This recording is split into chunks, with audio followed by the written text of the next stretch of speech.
요한복음 이제 8장 48절에서 59절을 좀 다루도록 하겠습니다. 중심 성구는 예수께서 이르시되 진실로 진실로 너희에게 이르노니 아브라함이 나기 전부터 내가 있느니라 하시니. 찬송가 460장의 첫 소절, 뜻없이 무릎 꿇는 그 복종 아니요 운명에 맡겨 사는 그 생활 아니라. 찬송가 작사자는 뜻없이 주저앉고 운명에 맡겨 사는 삶이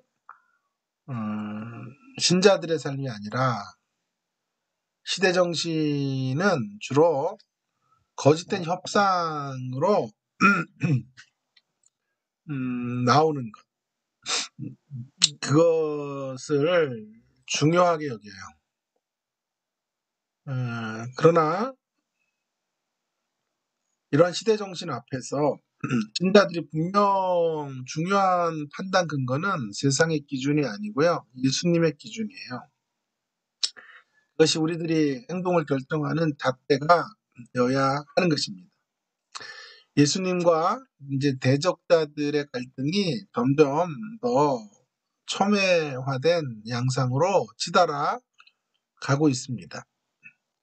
예수님께서 자신을 하나님과 동등하시다라는 주장을 하게 됨으로써 그것을 못마땅해 하는 유대인들 가운데 어떤 이들은 예수님을 이단으로 취급하고 또 귀신 들렸다고 말하는 사람도 생기게 되었습니다. 여러분, 예수님께서 그런 분위기를 모르실 리 없어요. 이쯤 되면 예수님께서도 정치적인 감각들을 좀 발휘하셔서 적당한 협상 테이블을 마련하고 함께 타협할 수 있는 중간지대를 마련하실 만도 합니다. 그런데 예수님의 태도는 시대의 대세로 여겨지는 정치적 수완을 발휘하는 것과는 거리가 멉니다. 유대인들이 뭐라고 생각하든 상관없이 예수님은 자신의 길을 my way, 자신의 길을 걸어가세요. 결코 굽히지 않으십니다. 자신을 향한 증거를 하나님이 하고 계시다 라는 사실을 재차 분명히 선포하십니다.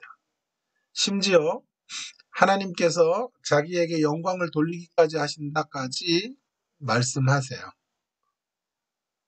예수께서 대답하시되 내가 내게 영광을 돌리면 내 영광이 아무것도 아니거니와 내게 영광을 돌리는 이는 내 아버지시니 곧 너희가 너희 하나님이라 칭하는 그이시라. 여러분, 이쯤 되면 이제 예수님을 미워하는 유대인들의 귀가 힘이도 거스리게 되는 자리로 나오게 된 거죠. 인내의 바닥이 날 지경이에요. 이제 그만하셔도 될 것 같은데 예수님은 더 나아가세요. 아브라함을 거론하시면서 자신이 아브라함보다 먼저 있는 존재, 심지어 유대인들이 자신들의 조상이라고 여기는 아브라함까지 거명하면서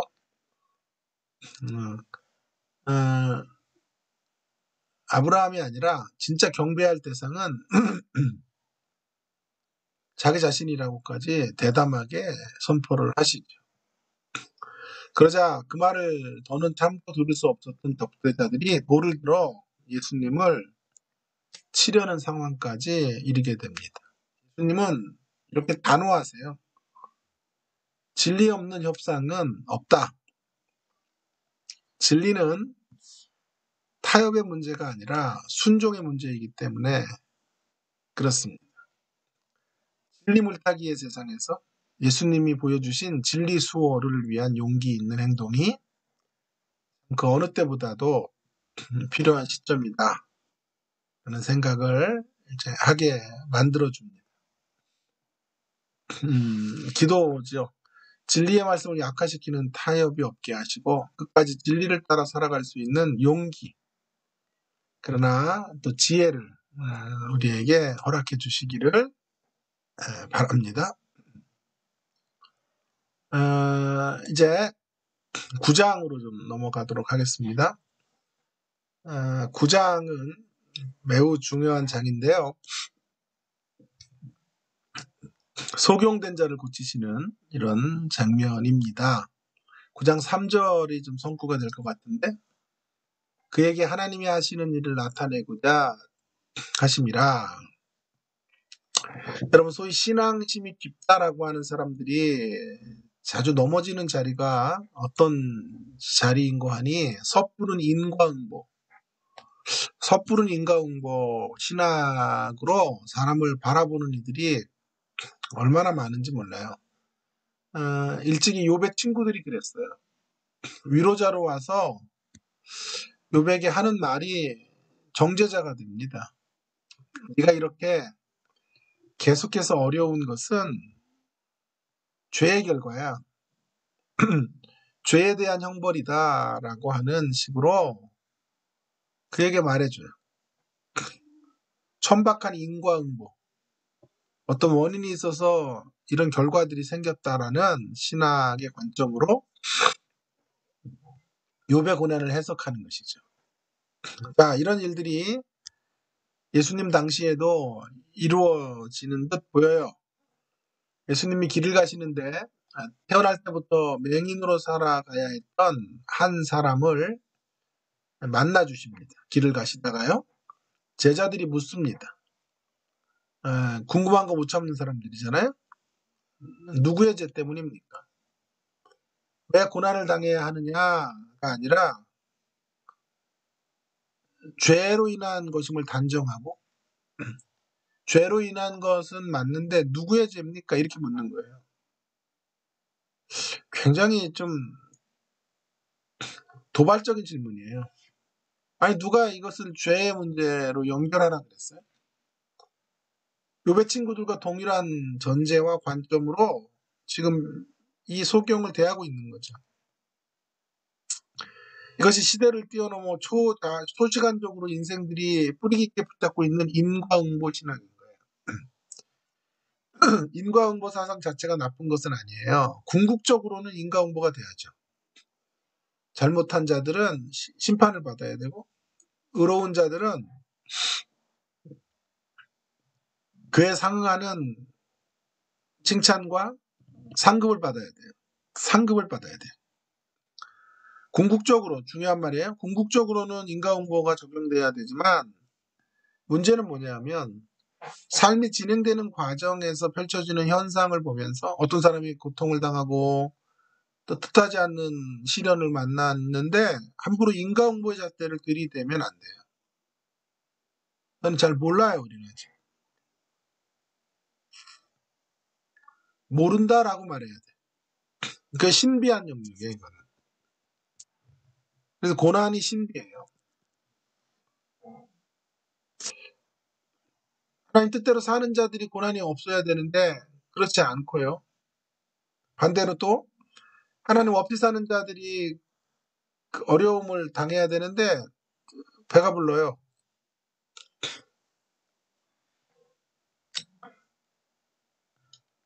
이런 일들이 비일비재하게 이루어지는 세상에서 궁극적으로 인과응보가 적용돼야 된다는 건 맞으나 인과응보의 신학을 섣불리 끌어다가 사람을 평가해서는 안 돼요. 그래서 예수님께서 제자들의 생각에 분명하게 선을 그으세요. 이 사람은 누구의 죄 때문이 아니라 하나님의 일을 나타내려고 이렇게 된 것이다. 하나님의 일을 나타내기 위한 것이다. 그 말씀하시면서 그 사람의 눈을 뜨게 하십니다. 한마디로 예수님은 이렇게 말하고 싶으신 거죠. 고난의 문제는 함부로 풀기 어려운 신비라는 말씀을 하시려는 거죠. 하나님의 신비를 좁은 안목으로 풀어내려는 태도가 옳지 않다는 것을 말씀하는 거예요. 뭐 비슷한 연장선상에서 좀 코로나19에 대한 태도들에 대해서도 이 비단에서 좀 생각을 해보면 어떨까 하는 생각을 하게 되었습니다. 코로나19는 재앙입니까? 하나님의 심판입니까? 예, 그렇게 주장하는 학자들이 있어요. 존 파이퍼. 존 파이퍼 같은 사람들은 고난이다. 하나님의 심판이다. 라고 말해요. 특별히 중국에서 이루어진 일을 보면 중국의 선교사들을 핍박한 대가로 하나님 손을 보시는 것이다. 그렇게 말을 해요. 그럴 수 있어요. 그런데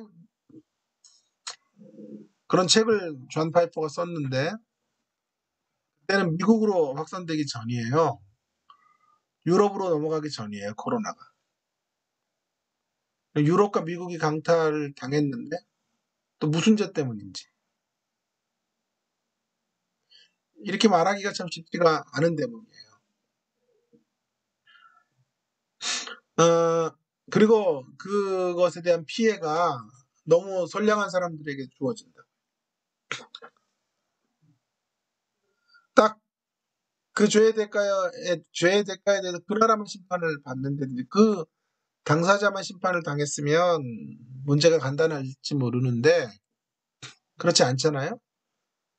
전 세계에 타격이 가해졌고 그것과 상관없는 사람들이 어려움을 당하고 고난 속에 처하게 되지 않았습니까? 그러니 참 어렵죠. 이에 반해서 톰 라이트 같은 유명한 신학자는 우리가 이 고난 앞에 서로를 위로하는 것 그것이 사명이지 심판의 이야기로 끌고 가질 않아요. 팽팽하게 이 두 견해들이 맞서 있는데 저의 답은 큰 틀에서는 심판일 수 있다고 생각해요. 큰 틀에서. 큰 틀에서라고 하는 말은 궁극적으로 세상이 하나님의 심판으로 끝날 거예요. 그런 심판의 작은 예시들을 보여주는 것이고 우리가 사는 세상이 그렇게 안전한 곳이 아님을 알게 하시려는 의도도 있는 것 같아요. 아, 그래서 큰 틀에서 제너럴하게 말한다면 심판이라고 할 수 있어요. 그러나 이 심판이라고 단정하기는 또 힘들어요. 무엇이 힘드냐 하면 어떤 죄 때문에 그런 것인지 이런 거를 말하기가 참 어렵다고요. 선교사님들을 핍박했기 때문이다. 그럴 수도 있어요. 그러나 아직은 확정된 것은 아니죠. 그래서 연관성은 있으나 인과관계, 연관관계는 상관관계, 연관 혹은 상관관계는 있으나 인과관계를 말하기가 참 어렵다 그랬어요. 그런 면에서 저의 답은 판단을 좀 잠깐 보류를 해야 된다라고 생각해요. 저는 제3의 답을 찾는데 심판이냐 아니냐가 아니라 경건한 불가지주의. 경건한 불가지주의. 이게 뭐냐 하면 잘 모른다 이 말이에요. 불가지. 알지 못한다. 그러나 경건한 불가지주의. 큰 틀에서 심판인 것은 알 수 있을지 몰라도 심판이라고 단정하기는 힘들다고요. 상관관계는 있으나 인과관계가 아직 확정이 안 됐고 시간이 더 지나가야 돼요. 그래서 그 원인이 분명하게 규명이 되고 정말 이것이 우리가 자연을 파괴하고 어떤 자본주의의 탐욕의 결과로 만들어진 것인지 아닌지 큰 틀에서는 그럴 가능성이 개연성이 얼마든지 있으나 그러나 디테일한 영역에서 그 원인과 결과를 찾아가기가 쉽지가 않으니 잠정적으로 경건한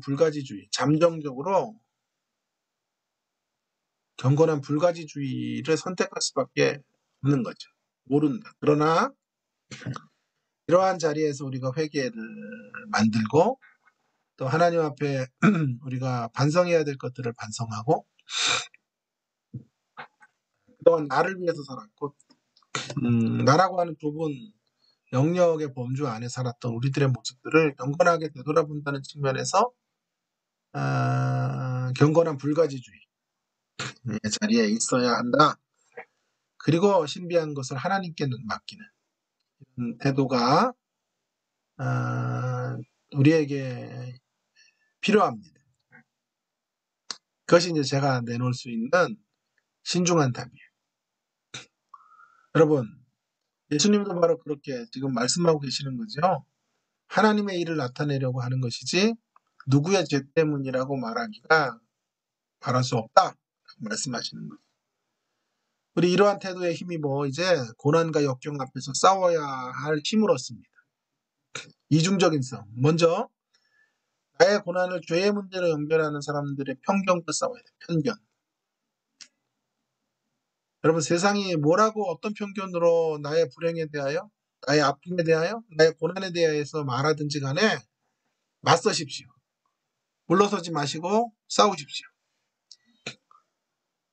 고난 자체보다 어떤 때는 고난의 자리에 사람들의 정죄의 시선이 더 힘든 경우들이 있어요. 그것과 싸워야 합니다. 또한 고난 자체와도 한판 승부를 여러분 벌릴 수 있기를 바랍니다. 고난 앞에서 주님 안에서 내가 얼마나 존귀한 인생인지를 확인하며 버티시기를 바랍니다. 얼마나 존귀한 인생인지. 하나님의 영광을 위한 도구예요, 제가. 고난의 때에는요, 우리를 넘어뜨리려는 사단의 속삭임이 더욱 크게 들려요. 사단은 집요, 사단은이죠. 집요하게 다가와서 이렇게 말해요. 네가 만약 하나님의 아들이라면 이라는 말로 주님과 우리의 관계를 의심케 해요. 그러한 도전 앞에서 내가 하나님의 아들이기에 고난이 찾아올 수 있는 것이다. 하나님의 영광을 위해 이 고난의 자리에 내가 서 있는 것이라고 외치면서 더 깊이 주님을 신뢰하며 나아갈 수 있기를 바랍니다. 왜냐하면 이 고난이 소경의 고난이 그 죄 때문이 아니고 하나님의 영광을 위한 것이라고 하는 것에 힘입어서 우리도 그런 확신과 담대함으로 서야 돼요. 주님을 신뢰해야 돼요. 그런 자리에서. 그런 의미로 본다면 고난은 일종의 필요하기예요. 안 좋은 거야. 악한 거지. 좋은 것은 아니지만 우리의 성숙의 길목에 반드시 필요하다는 것을 잊지 마시고 당당하게 고난 앞에 서시고 버티시고 견뎌내시는 귀한 주의 백성들, 우리 목사님들 되시기를 주님의 이름으로 부탁을 드립니다. 오늘의 기도. 누구도 함부로 섣불리 평가하지 말게 하시고 고난을 신비로 받아들이는 하나님의 지혜를 우리에게 허락하여 주시옵소서. 감사합니다. 좋은 한 주 또 되시기를 주의 이름으로 부탁합니다.